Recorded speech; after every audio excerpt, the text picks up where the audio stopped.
This program has been made to equip peanut farmers, peanut processors, and extension personnel in the Ministry of Agriculture and field officers in the Ministry of Public Health and Sanitation with knowledge on human exposure to aflatoxins, their effects on both human and animal health and trade. Its aim is to outline possible aflatoxin management strategies and provide information on how to reduce aflatoxin exposure to peanut consumers and consequently help curb this fast-growing menace.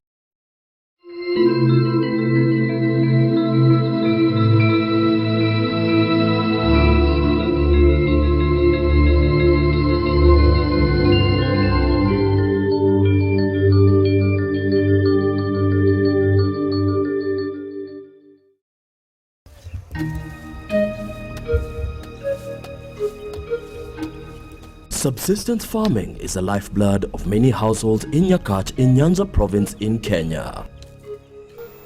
The district overlooks the second largest freshwater body in the world, Lake Victoria, where fish is the major source of protein and forms part of a thriving trade. However, many families are now turning towards the farming of cereals and legumes to supplement diets and enhance food security. Farming is indeed becoming an integral part of this rural economy. Charles Gondi is one such farmer, and he is tilling the land with his family in readiness to plant a fresh crop of groundnuts. Groundnuts are legumes and are rich in protein. Originally introduced by the colonialists, groundnuts are gradually becoming part of a daily diet, thus enhancing food security.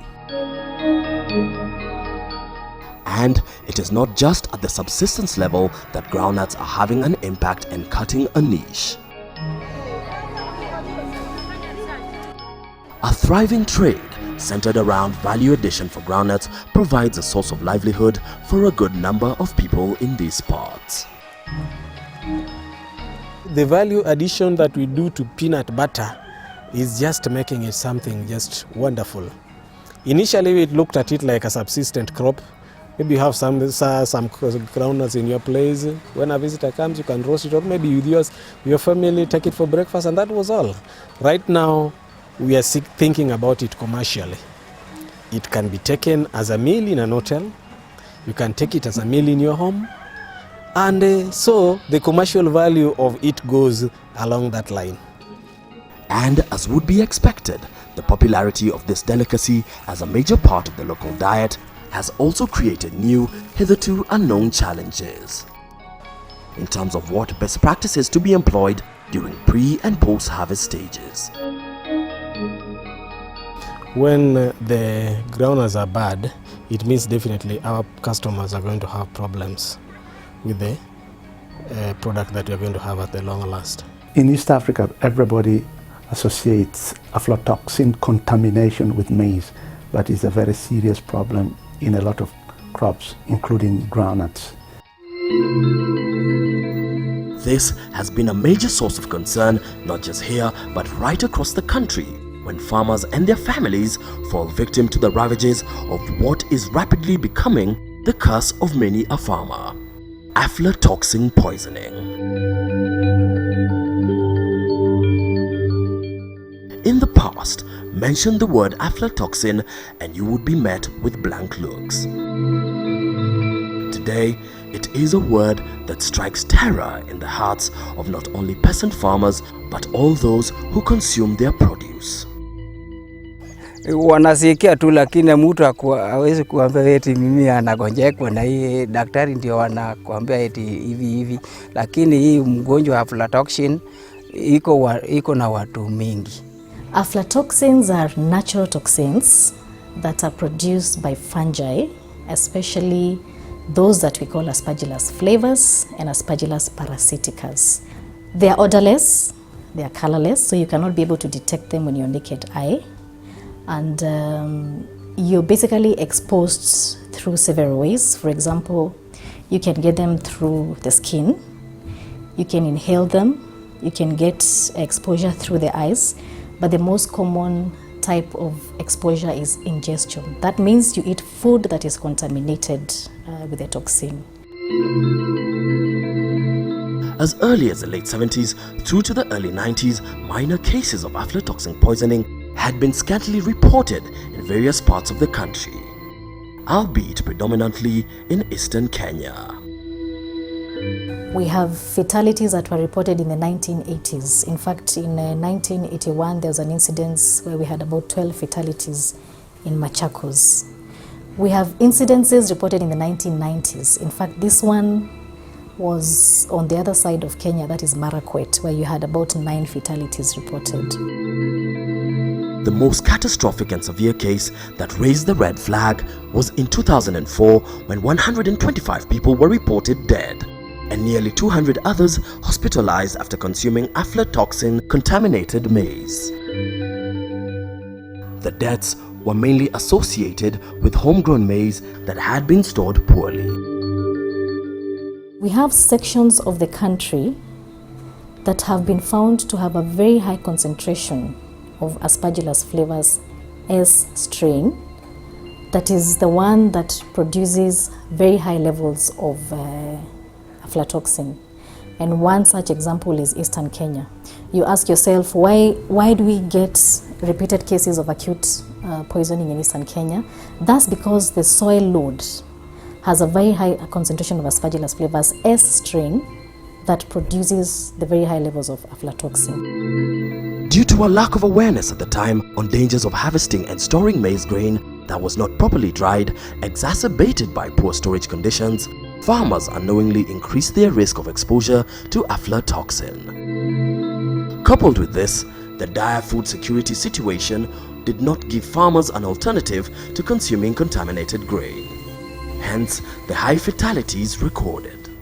This major incident had various government departments scratching their heads to cope with the ever-growing emergence of new cases of aflatoxin poisoning.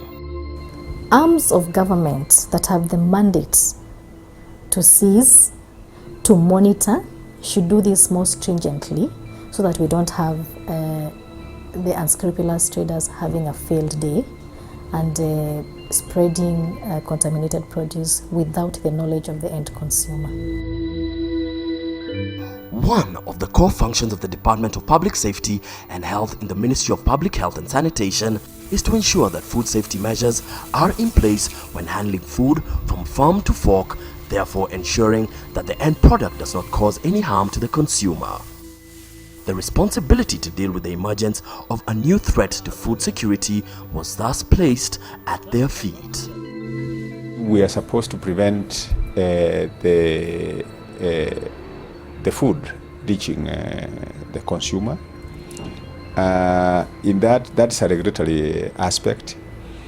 And there is also the issue of promotion that we are supposed to be part of those stakeholders who are contributing to information dissemination in terms of the effect and the causes of aflatoxin.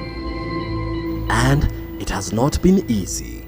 Evidently, curative measures have not been very effective in managing the aflatoxin nuisance. Rather than employing a responsive approach to the problem, incorporating preventive measures and embracing an integrated approach to managing the problem was deemed as a more effective solution. One of the key remedies mooted is the education of stakeholders and getting them to understand what aflatoxins are. Our officers must be trained on how they can actually assess what can be suspected as something that is actually of danger to people, including aflatoxin. With major national focus having mostly been on maize as the main staple for majority of Kenyans, in 2010, up to 2.3 million bags of maize were considered unfit for human consumption by the National Cereals and Produce Board, as a result of the high levels of aflatoxin found in the maize. On the contrary, little or no attention has been given by authorities to other types of agricultural produce that are favorable substrates for aflatoxin contamination.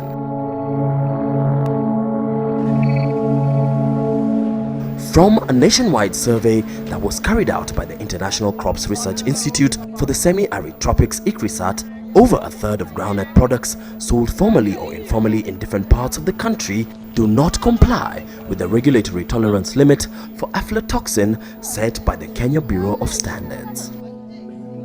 Aflatoxin contamination in groundnuts is thus regarded as a time bomb waiting to explode. Aflatoxin is a sleeping giant because for a long time people looked at satisfying the stomach, not food quality. What it does is that it causes, among others, cancer in humans. We have what we call acute poisoning and chronic poisoning. Acute poisoning is when you consume large doses of the toxin in a diet at one time. And how does this manifest itself? You have symptoms like fever, vomiting, distended stomachs, swollen legs, or what people would refer to as edema. You have jaundice, and it could also, in many cases, result to death. Then we have the chronic poisoning, which is as a result of consuming relatively low doses of the toxin, but unsafe levels over a prolonged period of time. Things like groundnut straw, we call them stock, okay, straw, is used as animal feed. Sometimes when you shell it, that shell can be used as animal feed. And the bad news about aflatoxin is that if an animal feeds on this, it goes into its milk, and therefore management practices not only of groundnut straw, but even maize straw, to reduce contamination is very important. Aflatoxin, especially in groundnuts, not only reduces production quality, yield, and palatability, but acute poisoning has resulted in fatalities, while long-term exposure has been associated with cancer, immunosuppression, as well as stunting in children. A simple thing like sorting has been shown to greatly reduce the levels of aflatoxin, because there's a correlation between peanuts that look moldy, shriveled, discolored, and the levels of aflatoxin. We tell our farmers that they should make sure, first of all, immediately after harvest, they should trot out any immature pods as they dry. Then once they are all dry, the mature pods are actually destroyed, and then the ones that are good and of good quality are stored in good stores. Make sure you have varieties that mature early when the soil is still wet. Don't break your groundnut pods. Dry them in a clean place. Shell them carefully. Clean, remove what you think is contaminated. Store in a dry place and sell it. Aflatoxin in groundnuts has thus been blamed for not only causing ripples in the international export trade in groundnuts in this part of the world, but also for interfering with an important food source, and as a result impacting negatively in the well-being of many peasant farming communities right across Kenya, leading to increased food insecurity. The role of curry in helping alleviate aflatoxin contamination is by undertaking research that will reduce aflatoxin contamination both on farm and in storage and even processing. Now on farm, curry ensures that good quality seed is distributed to the farmers, and also trained farmers in crop management, starting with the proper spacing and use of the proper seed rate. But not all is lost, as farmers have learned through experience methods that can help them reduce contamination. But these methods are not always the correct or proper way for managing the aflatoxin menace. Na ile iko sasa iko na aflatoxin, ukifanya hivyo utaona kama pande yako iko black na zingine iko brown. Sasa hiyo sasa iko tayari. Na sasa ile iko kwa samba utapata kama njugu kama bado iko kwa shamba, kuna zingine ameanza kumemea. Sasa njugu kama hiyo mpaka kuwa na aflatoxin. Saa ile wanakongolewa, inatakiwa kongolewa kama imeshakuwa dry. Alafu wakisa fanya hivyo kwa storage, wanaweka kama pahali hakuna maji na pahali hakuna moisture, ndio inaweza kuwa bila maji ama bila aflatoxin. Up to now, one major challenge has been access and availability of proper modern testing kits to detect aflatoxin levels in their groundnut produce. Common methods used are one, TLC, or thin layer chromatography, which can be used both as a qualitative and a quantitative method. Qualitative means it tells you whether there is a toxin present or not present. Quantitative means it gives you the actual levels of the toxin present. We also have what we call the HPLC, the high performance liquid chromatograph. Very precise method, very sensitive and accurate, but also very costly. ICRISAT uses the inexpensive ELISA-based test to detect and quantify aflatoxins in food crops.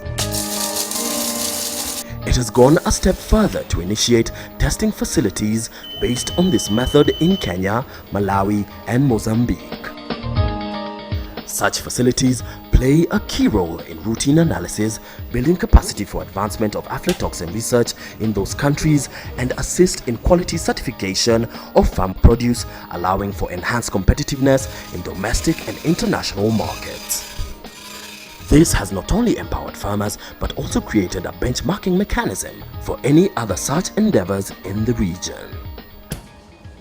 ELISA means enzyme-linked immunosorbent assay.